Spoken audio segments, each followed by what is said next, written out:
इस मूवी में सब लोगों को जेनेटिक इंजीनियरिंग किया जाता है, जिसकी वजह से हर इंसान के हाथ पर एक टाइमर स्टार्ट हो जाता है। जैसे ही टाइमर में टाइम खत्म हो जाता है, इंसान मर जाता है। पर जब किसी भी इंसान की एज 25 साल की हो जाती है, तो उस इंसान के हाथ पर 1 साल का टाइम स्टार्ट हो जाता है। यानी कि उन लोगों के पास अपनी ज़िंदगी गुजारने का सिर्फ 1 साल का टाइम होता है। यहाँ के लोगों को जिंदा रहने के लिए टाइम कमाना पड़ता है। इसका मतलब ये था, यहाँ पर पैसों की नहीं बल्कि टाइम की वैल्यू थी। यहाँ पर हर इंसान दूसरे इंसान को अपना टाइम दे भी सकता था और अपने टाइम को कैप्सूल में स्टोर भी कर सकता था। मूवी के साथ में हम नील नाम के आदमी को देखते हैं, जो डेटन शहर में रहा करता था, मतलब ये एक गीटो एरिया था। यहाँ पर सभी लोग गरीब थे। यहाँ पर सब लोगों को रोजाना की मेहनत मजदूरी करना पड़ती थी। डेटन के लोगों के पास 24 घंटे से ज़्यादा इनके टाइमर में टाइम नहीं होता। अविल की मदर का बर्थडे भी था, वो अपनी मदर को बर्थडे विश करता है। यहाँ पर हम देखते हैं कि उसकी मदर भी की एज की लग रही थी, यानी कि वो दोनों सेम एज के नजर आते थे। जैसे कि हमें पहले ही पता है कि 25 साल की एज होने पर वहाँ के लोगों का टाइम रुक जाता है और वो फिर बूढ़े नहीं होते, बल्कि उन्हें यहाँ पर टाइम कमा कर जिंदा रहना पड़ता है। अब विल की मदर विल को बताती है कि उसके पास सिर्फ 3 दिन हैं। विल की मदर उसको बताती है कि इलेक्ट्रिसिटी बिल और बैंक से लिया हुआ लोन सभी को उन्होंने 3 दिन के अंदर क्लियर करना है।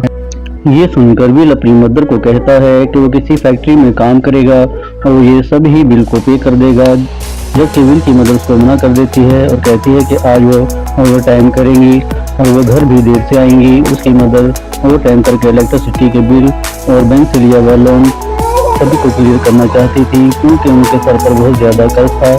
वो अपने बेटे विल को कहते हैं कल रात को वो एक बस स्टैंड पर आकर उससे मिले, जहाँ पर वो दोनों उसका बर्थडे सेलिब्रेट करेंगे।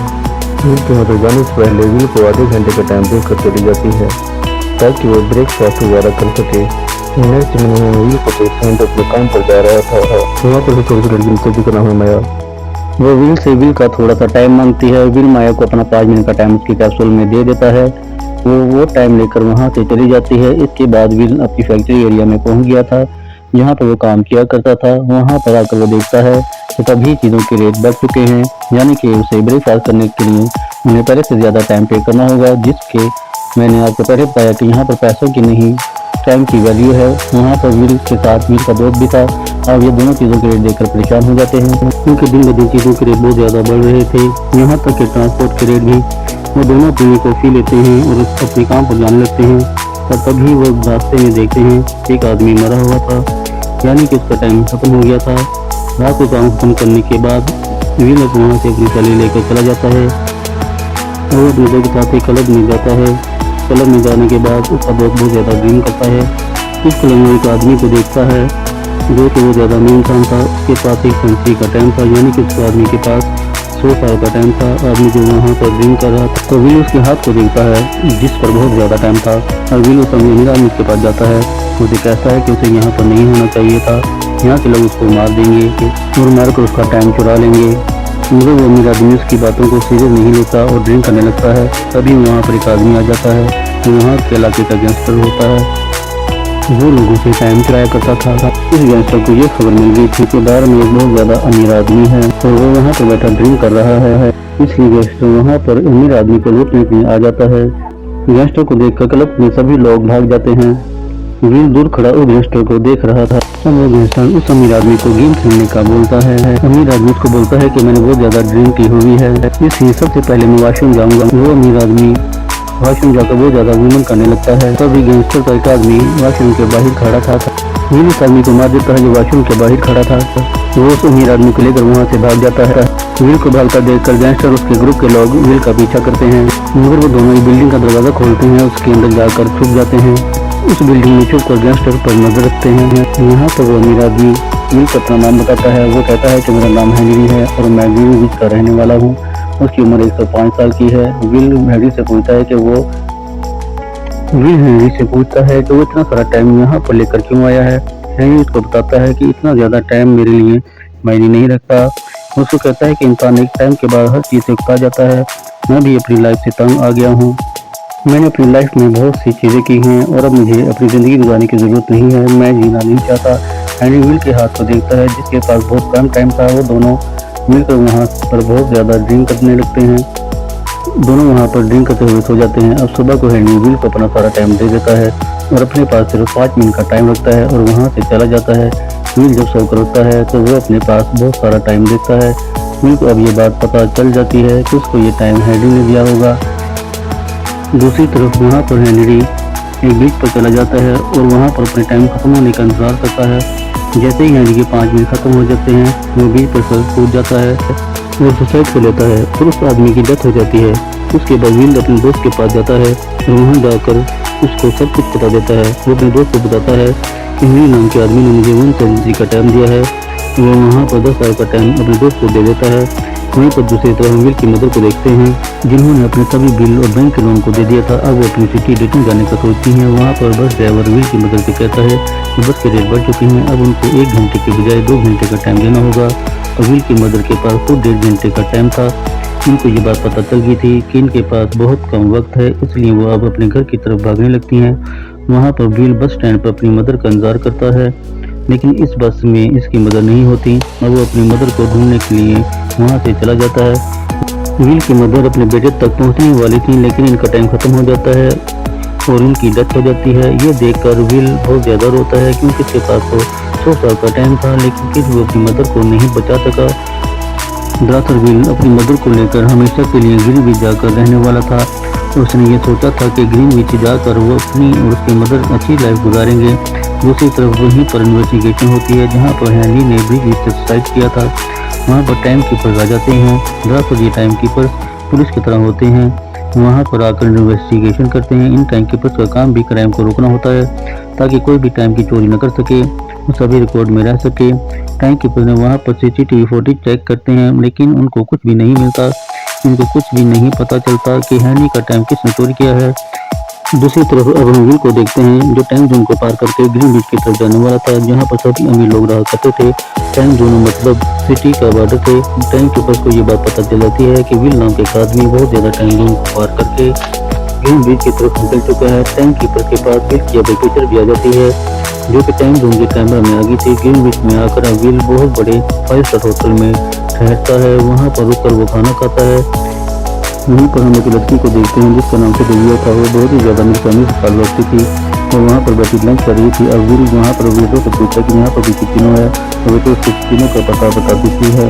विल अब किसिनो में बुकर खेलने जाता है। किसिनो में आकर विल एक आदमी से मिलता है जो लोगों को टाइम लोन दिया करता था और ये इस सिटी का सबसे ज़्यादा फेमस और सबसे ज़्यादा अमीर आदमी था, यानी कि ये आदमी मॉडल था। विल वहाँ पर जब कुछ लोगों के साथ बोकर खेलता है तो उनकी बाजी 1100 साल की हो जाती है। विल इस गेम को जीत जाता है। इसके बाद अमीर आदमी को अपनी बेटी से मिलवाता है। तो वही लड़की खलैया तो 2 रेस्टोरेंट में बैठी लंच कर रही थी। विल को अपने घर और पार्टी में इन्वाइट करती है। विल पार्टी में जाने के लिए शानदार गाड़ी खरीदता है, उसमें बैठ कर पार्टी में जाता है क्योंकि विल के पास तो बहुत सारा टाइम था और वो टाइम देकर बहुत कुछ खरीद सकता था। इस सिटी का सबसे ज़्यादा फेमस और मशहूर आदमी वहाँ पर इसकी मुलाकात अपनी फैमिली से भी करवाता है। पार्टी में स्लोविया और विल डांस भी करते हैं जो स्लोविया के पेरेंट्स को बिल्कुल भी अच्छी नहीं लगती। वहीं पर दूसरी तरफ टाइम कीपर्स को भी विल का पता चल जाता है कि विल कहाँ पर है।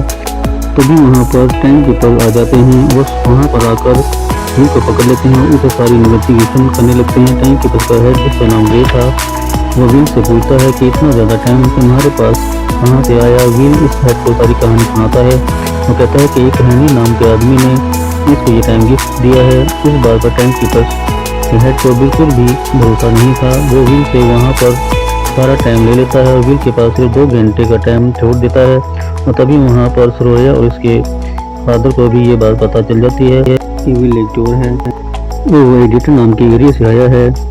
तभी विल वहाँ पर टैंक कीपर्स को मारता है और सरोया के ऊपर गन तान कर उसको वहाँ से कार में लेकर भाग जाता है। टैंक कीपर्स कार का पीछा करते हैं लेकिन विल उनको डिस्ट्रैक्ट करके वहाँ से भाग जाता है। सरोया विल से कहती है कि मुझे तुम पर ट्रस्ट नहीं करना चाहिए था, मुझे अपने फादर की बात सुननी चाहिए थी।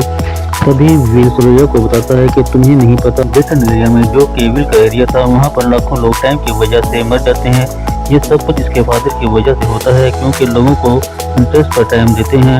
और तब ही इनकी गाड़ी के नीचे कुछ आ जाता है जिसकी वजह से इनकी गाड़ी का टायर पंचर हो जाता है और उनकी गाड़ी उल्ट कर गिर जाती है। ये दोनों एक्सीडेंट की वजह से बेहोश हो जाते हैं। वहीं पर वो गैंगस्टर भी आ जाता है जो कि विल का पीछा कर रहा था। वो वहाँ पर आकर विल का टाइम चेक करता है जिसके पास सिर्फ 2 मिनट का टाइम था। वो सोया के हाथ से टाइम को चेक करता है, जिसके पास बहुत सारा टाइम था। गैंगस्टर सोया के टाइम को चुरा लेता है। तभी वहाँ पर पुलिस के सायरन की आवाज़ आती है, जिसको सुनकर गैंगस्टर वहाँ से भाग जाता है। जब वो दोनों को होश आता है तो सोया अपने टाइम को देखकर बहुत ज़्यादा हैरान हो जाती है। अब विल अपने दोस्त के घर जाता है, जिसने इसको 10 साल का टाइम दिया था। इसकी वजह विल को बताती है कि जिस दिन तुमने इसको 10 साल का टाइम दिया था, इसी खुशी की वजह से इसने बहुत ज़्यादा शराब पी ली थी और इस वजह से इसकी डेथ हो गई थी। विल को कुछ भी समझ नहीं आ रहा था कि अब क्या करे। तब ही विल की नज़र सोया के रिंग पर पड़ती है, जिसको वो बेचकर 2 दिन का टाइम ले लेता है। इसके बाद विल सोया को अपने घर ले जाता है। वहाँ पर जाकर सोया बहुत करीब से लोगों की ज़िंदगी को देखती है। वहाँ पर इसको पता चलता है कि कैसे लोगों को डेली जिंदा रहने के लिए कितनी ज़्यादा मेहनत करनी पड़ती है। अगले दिन बैंक ओपन हो जाता है, लेकिन सोया के फादर ने बैंक में टाइम जमा नहीं करवाया था। विल सोया के साथ बाहर जा रहा था, पर तभी विल सोया को कहता है कि वो दोबारा घर में जाए। सोया को कहती है कि मैं दोबारा घर में नहीं जाऊँगी, हम दोनों मिलकर इस टाइम जोन को बदल सकते हैं। इसकी वजह से बहुत ज़्यादा गरीब लोगों का भला होगा जो डेटिंग जैसे बहुत एरिया में रहते हैं। विल सोया को कहता है कि इन चीज़ों में बहुत ज़्यादा खतरा है। अभी सोया को उसके फादर को शो करने का भी कहता है। तभी वहाँ पर टैंक कीपर का हेड आ जाता है, जिसको सोया गन से फायर कर देती है। विल टैंक कीपर के हेड को टाइम दे देता है और वो दोनों वहाँ से इसकी गाड़ी लेकर भाग जाते हैं। सोया विल से पूछती है कि तुमने अपना टाइम इसको क्यों दिया। विल इसको बताता है कि इसके पास टाइम बहुत कम था, जब तक इसके साथी वहाँ पर आते और तब तक मर चुका था। दरअसल टैंक कीपर का हेड रे वो अपनी सारी सैलरी एक कैस्ट्रोल में जमा करके रखता था और वो खुद सिर्फ 1 दिन का टाइम लेकर घुमा करता था। नेक्स्ट सीन में हम रे के ऑफिस में सोया के फादर को देखते हैं, जहाँ पर वो रे को रिश्वत दे रहे थे कि वो इसकी बेटी को अरेस्ट ना करें, मगर रे कहता है विल जितना जिम्मेदार है इतना ही सोया भी है और वो इसको बचा नहीं सकता। और सोया विल के साथ मिलकर अपने फादर के बैंक में चोरी करने का डिसाइड करती है। इस बैंक में बहुत ज़्यादा टाइम कैस्ट्रोल थे। अब नेक्स्ट सीन में सोया और विल को देखते हैं, वो वहाँ बैंक में पहुँच गए थे। इस बैंक में से सभी कैस्ट्रोल को चोरी करके वो गरीबों में बांट देते हैं और वहाँ के सभी गरीब लोग इन कैस्ट्रोल पर टूट पड़ते हैं। और ये सोया के फादर को भी पता चल जाती है कि इसकी बेटी और विल ने मिलकर बैंक में चोरी की है। नेक्स्ट डे अब हम सोया और विल को एक होटल के रूम में देखते हैं। वहाँ पर रे भी पहुँच चुका था। रे और उसके साथी सोया और विल तक पहुँच जाते हैं, मगर सोया और विल विंडो से कूद कर बाहर चले जाते हैं और वो दोनों वहाँ से भाग जाते हैं। जिन दोनों के बाद खबर देख लेता है, तब वो दोनों एक बस में सवार होकर वहाँ से भाग जाते हैं। और बाकी वो सोया के अच्छे से होटल में रुक जाते हैं। तभी वहाँ पर गैंगस्टर डेटिंग के लोगों से विल और सोया का पता पूछता है, क्योंकि विल और सोया का 10 साल का नाम था। और तभी वहाँ पर एक आदमी इस गैंगस्टर को विल का पता दे देता है। अब वो गैंगस्टर अपने साथियों के साथ विल तक पहुँच जाता है और वहाँ पहुँचकर इनको होटल रूम में आ जाते हैं। वो होटल रूम में आकर विल और सोया को पकड़ लेते हैं। वहाँ पर वो गैंगस्टर विल को हैंड ड्रेसिंग के लिए बोलता है और तभी विल गैंगस्टर से सारा टाइम ले लेता है। गैंगस्टर के पास कुछ ही सेकंड का टाइम रह जाता है। विल गैंगस्टर के सभी आदमियों को मार देता है। उसके बाद गैंगस्टर का भी टाइम खत्म हो जाता है और वो मर जाता है। अब आगे विल और सोया वहाँ से भागने लगते हैं। तब हम ये भी देखते हैं कि बैंक टाइम्स का लोन रेट बढ़ चुका था। लोन रेट तब 37% तक बढ़ गया था। अभी ये देखकर समझ गया था कि ग्रीनविच के गरीब लोगों में टाइम बांट रहे हैं, वो भी हाई रहती प्लस पर। तरफ सोया विल से कहती है कि वो उसके फादर के पास जाएंगे और वहाँ से टाइम को चुराएंगे और गरीब लोगों में बांट देंगे। यहाँ पर सोया अपने फादर के पास आती है और कहती है कि मैं यहाँ पर खुद को सरेंडर करने आई हूँ। और तभी विल इनके फादर के पीछे खड़ा था, जो कि उनके गार्ड के रूप में था। विल सोया के फादर को गन पॉइंट पर उस जगह पर ले जाता है जहाँ पर उन्होंने कैप्सूल रखा हुआ था। वो कैप्सूल में 1 मिलियन ईयर्स का टाइम था। विल सोया के फादर से कहता है कि वो ये टाइम गरीब लोगों में बांट देगा। सोया के फादर से कहते हैं कि ऐसा करना बिल्कुल भी ठीक नहीं है। उन दोनों को ऐसा करने से मना करता है, लेकिन वो दोनों वहाँ से ही कैप्सूल लेकर भाग जाते हैं। अब ये खबर टैंक कीपर के हेड को भी मिल जाती है कि सोया और विल 1 मिलियन ईयर्स का टाइम लेकर भाग रहे हैं। वो इनका पीछा करता है, मगर विल और सोया किसी भी तरह से इन लोगों से बचकर विदेश तक पहुँच जाते हैं। तभी अपनी गाड़ी से उनकी गाड़ी पर अटैक करता है, जिससे इन दोनों की गाड़ियाँ बंद हो जाती हैं। विल अपनी गाड़ी को उतारता है और टाइम कैप्सूल नया को दे देता है, जिसको इसने कभी 5 मिनट का टाइम दिया था। उसको कहता है कि ये टाइम गरीब लोगों में बांट दे। जो वहाँ पर उन दोनों पर गन पॉइंट करता है, लेकिन माया वहाँ पर टाइम बांटना शुरू कर देती है। इस कैप्सूल की वजह से वहाँ पर हंगामा हो जाता है। इसके साथ उठाकर विल और सोया वहाँ से भाग जाते हैं। उन दोनों को भागता हुआ देखकर भी उनके पीछे कार लगा देता है और वहाँ पर ये दोनों के सामने गन टांग कर खड़ा हो जाता है। यहाँ पर उन तीनों के पास टाइम बहुत कम था। फिर यहाँ पर समझ जाता है कि जो भी डेटन का रहने वाला है वो ये नहीं चाहता कि डेटन से कोई आदमी बाहर निकले और अमीर बन जाए, क्योंकि डेटन से अगर कोई फिल्म जीत गया और टाइम पाकर गरीबों में बांट देगा तो इससे सारा सिस्टम खराब हो जाएगा। गरीब लोगों और अमीर लोगों में कोई फर्क नहीं रहेगा। वीर रे को दिया हुआ टाइम रे से वापस मांगता है जो उसने रे को दिया था। ये सब सुनकर रे अपने हाथ को देखता है, उसके पास कुछ ही सेकंड का टाइम था, तभी वहाँ पर रे का टाइम खत्म आउट हो जाता है और वो मर जाता है। तो वीर और फ्लोया भागकर रे की गाड़ी से इशारे लेते हैं, जिसकी वजह से उनको काफी ज्यादा टाइम आ जाता है। टीवी में न्यूज दिखाई देती है कि डेटर के सभी लोग मिलियन वीक की तरफ जा रहे हैं और वो 1 मिलियन ईयर्स का कैप्सूल बांटने की वजह से सारा सिस्टम खराब हो गया है। ये सब टाइम कीपर अपने ऑफिस में बैठ कर देख रहे थे। वो अब ये समझ जाते हैं कि वो कुछ नहीं कर सकते और ना ही वो अपनी जॉब कर सकते हैं। ये वो सभी लोग अपनी जॉब छोड़कर अपने घर चले जाते हैं। दूसरी तरफ हम गिल और फ्लोया को एक बैंक के बाहर देखते हैं। इसका मतलब ये था कि कोई बैंक में चोरी करने वाले थे।